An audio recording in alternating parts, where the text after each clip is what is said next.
Hello, this is a review of episode 4 of RuPaul's Drag Race All Stars 10, the second bracket premiere.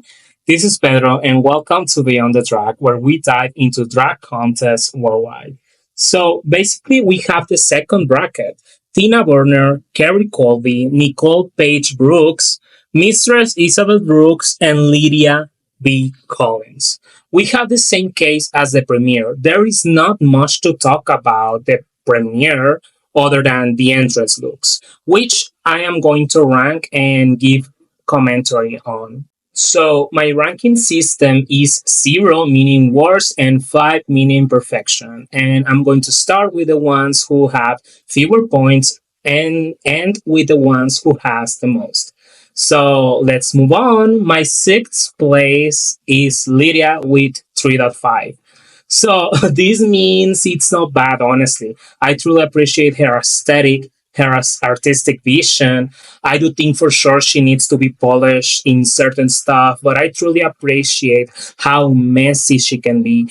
And I can say, as we have seen before with her different looks, this screams versatility. Like the promo look, now this, versatility 100%. And yeah, I understand she is giving us potato sack, neutral colors, and she has this bag with this mask, which honestly, I don't understand the intention, but I do understand her artistic vision. For me, that mask reminds me of Five Nights at Freddy's character, something like that. And honestly, let's remember she does all her looks. And I don't know if she recycled this look from the runways we didn't see last season, or she just did this in 4 days. But this is good for just 4 days of preparation. This is good. I appreciate how the dress has these knots on the sides, the V shape from the waist going down, and honestly, a pretty good look. Now, fifth place is Nicole Paige Brooks with 4.1. I do think it's pretty straightforward, but it works for me. This has no textures, which is difficult to execute as she did. She's giving original supermodel. The body of the dress is well constructed. I appreciate a lot the cape being this long. I like the 80s style wig. I think it's a good choice for this look. I would maybe appreciate a different color, maybe blonde or black. I think it would have worked better with the contrast as a whole. Talking about the contrast, I think the accessory is a good choice as well, the Brooks one. And I feel it's fine to just be one and that big, not having more accessories, because she already has gloves and a long cape, which complement the look and don't give it a busy look, which was not the intention here. And as well, I'm excited to see her. It's always good to see OGs at this point, and let's see how she goes. My fourth place is Tina Burner with 4.4. Really good construction of her body. I love the spikes and they give balance to the look.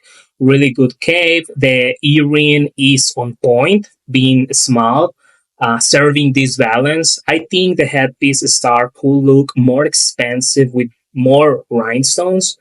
I love the combination of textures, the plastic gloves, the matte cape, the shiny shoes. I think as well with the headpiece, she could deliver more rhinestones and in the front of the body.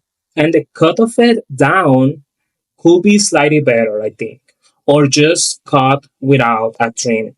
The makeup is really good. I appreciate her enhancing the eyeshadows rather than doing a thick eyebrow. And honestly, just pretty good. I really like Tina. And I know these are just the entrance looks, but I think we do see an upgrade in her aesthetic and the path she's following on it. Moving on, my third place is Jorgeous with 4.7. From this look, I think it could be perfect just if it had a better execution without the border hard shape of the upper part of the body, because she decided to stone it. like literally stone the border, which I think is not the best execution because it looks cheap. And if you can see down, we have the dripping stones, which I appreciate. And we have this really small skirt, if I can name it like that, which has nothing in the border. And it works really well as the bikini panties. But that's the only detail I saw. That was not executed in the best way. The trim in the back is everything, no mistakes. The shell shaped fabric in the back, the combination of colors, the different color decisions. The wig is a really good choice, and the earrings are on point. She's giving fantasy ballerina pageant, and honestly, everything is on point. She was able to balance the look in a really good way. And yeah, really good from Jorgeous. I was not expecting less. And now in second place, Kerri Colby with 4.8. As well with Jorgeous, I will start with the only detail that I saw because this is fucking perfection. The body has these creases. And I do understand that it was the intention because we can see it strongly.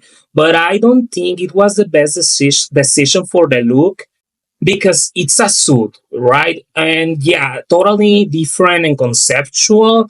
But yeah, I do feel that. I insist. The concept is everything. The long wig is totally a good choice for a look like this.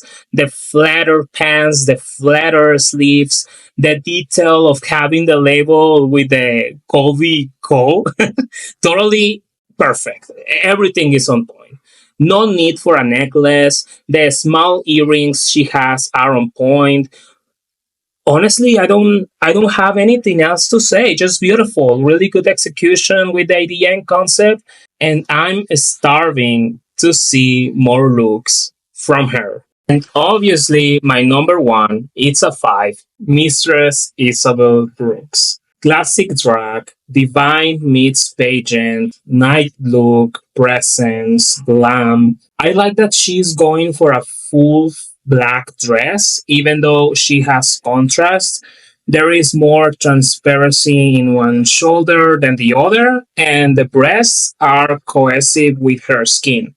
The earrings were a perfect choice, the makeup is on point, and the wig is perfection. It has volume, it favors the look, and everything that she's serving. The dress is well confectionated, the shoulders are well made, and the cut of the dress is on point. And that's what I can say about Mistress. Honestly, just perfection. There's nothing bad, and I'm looking forward to see more runways from her.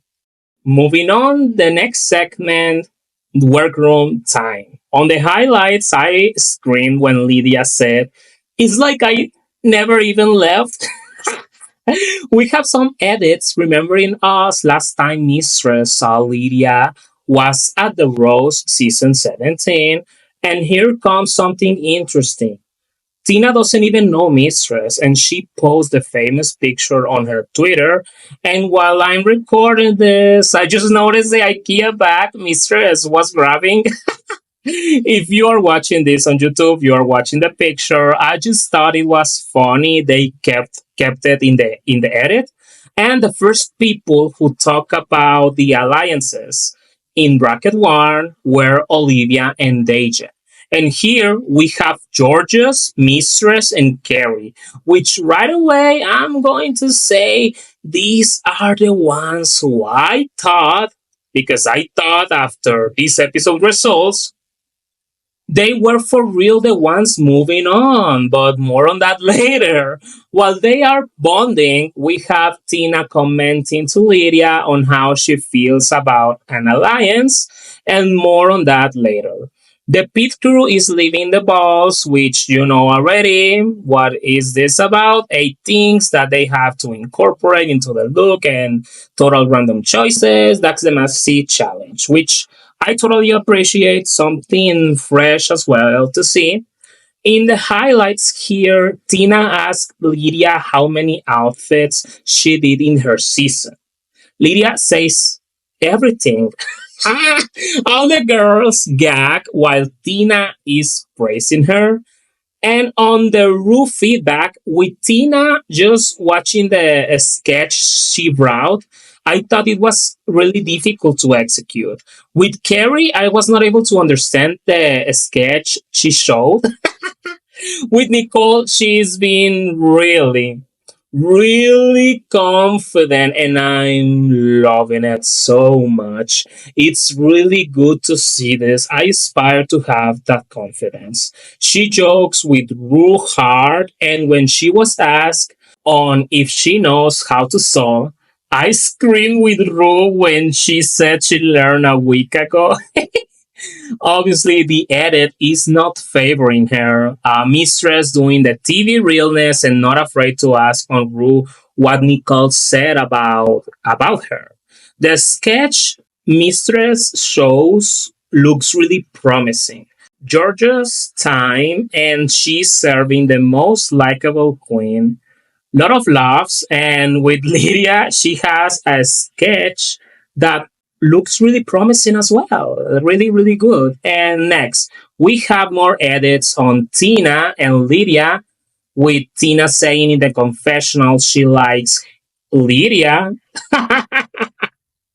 And Lydia saying in hers she is flirting. We have a lot of shady edits when it comes to the work of Kerri. And on the runway day, obviously, the highlight here is that the shade starts with Mistress and Tina. Lydia comes to Mistress asking if she could be her mother. And we have Tina doing her work saying how Mistress is going to be the mom that is going to use her. Mistress comes into the picture again and says that since then, Tina is the one who wants to come for her. Tina claims Mistress was actually the one sliding into her DMs. Mistress claims another scene, and Tina says that was not the case. And she says, while I'm doing like 8 sold out shows a week, you can stay online with like that too. Some of us are online girlies, and some of us are performance girlies, which and well, okay, right here for sure, I think they are playing really hard, not Aja and Irene. And for me, they are playing because Tina laughed when Mistress call her Tina Ronald.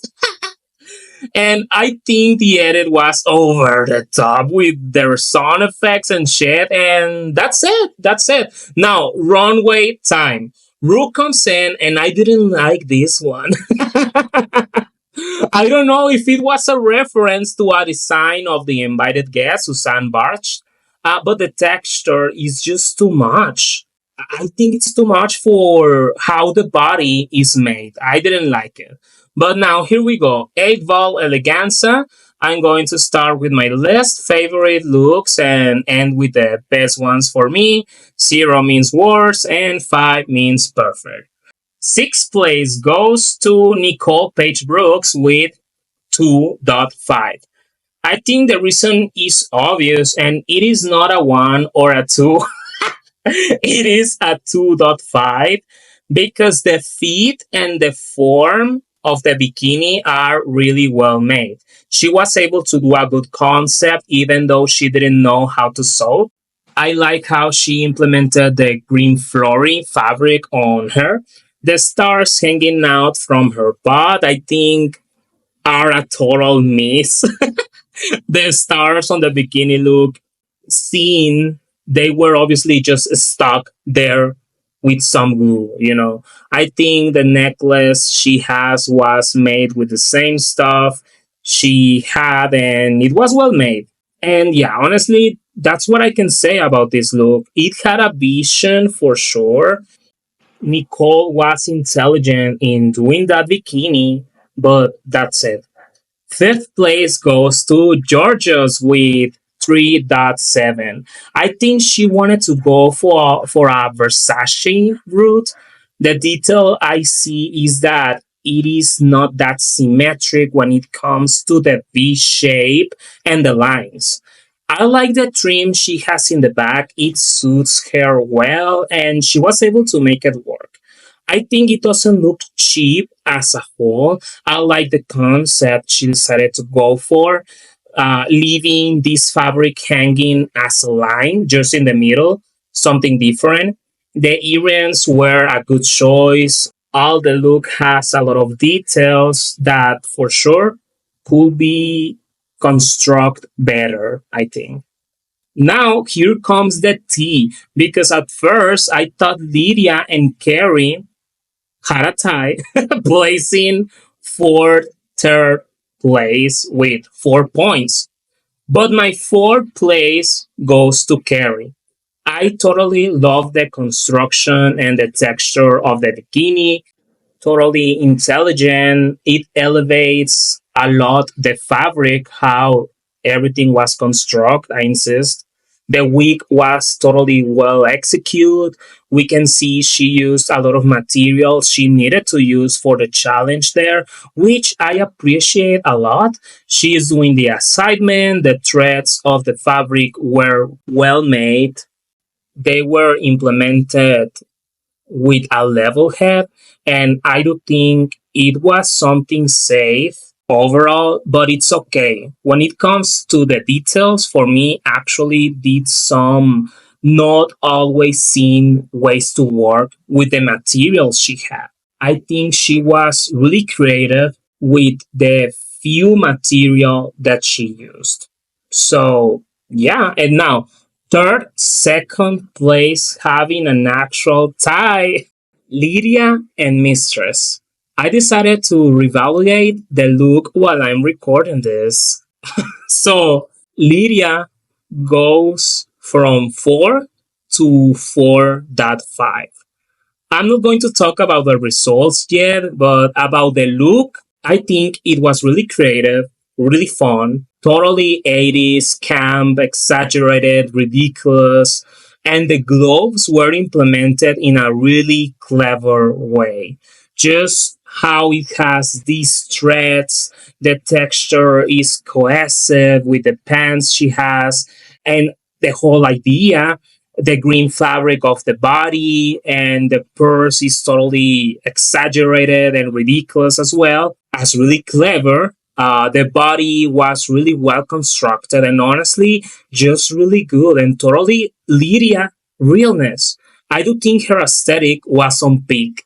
She was in her pure form, which has to make sense because she has always made her own stuff. So really good for Lydia.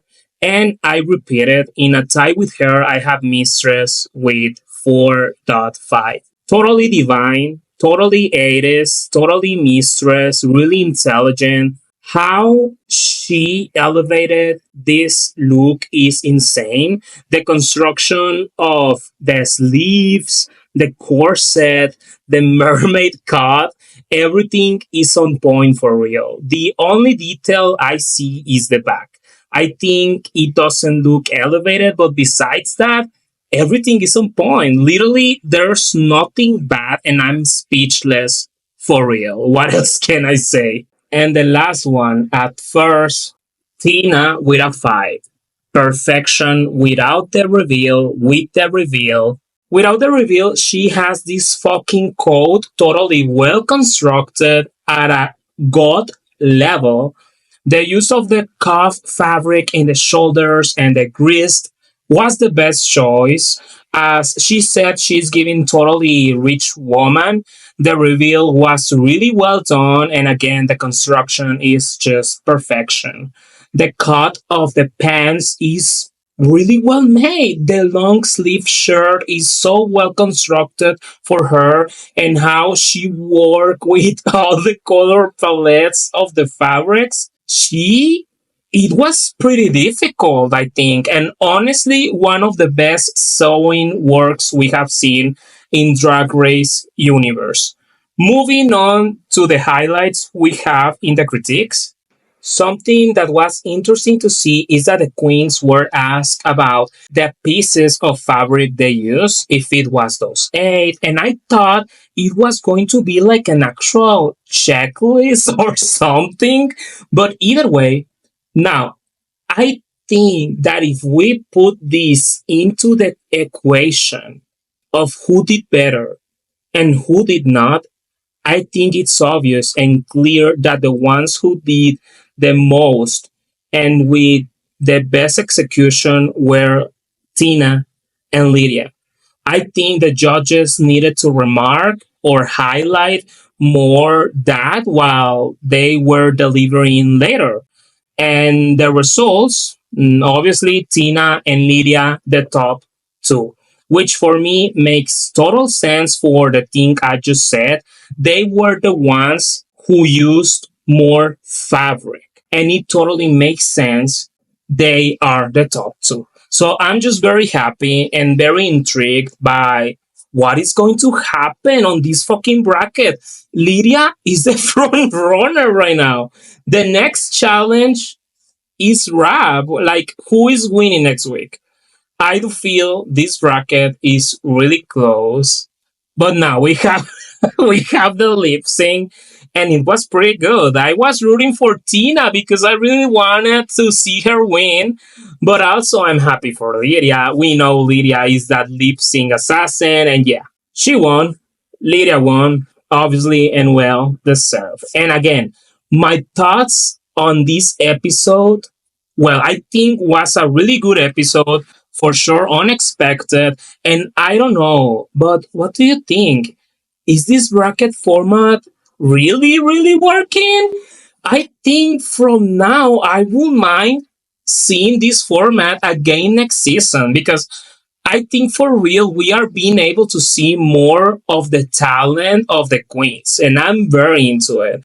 I'm really intrigued by how the queens are going to give the MVQ points in the next episode. So, yeah, there you go. That was everything for this emission. Tell me your thoughts. This was Pedro, and see you on the next one. Bye.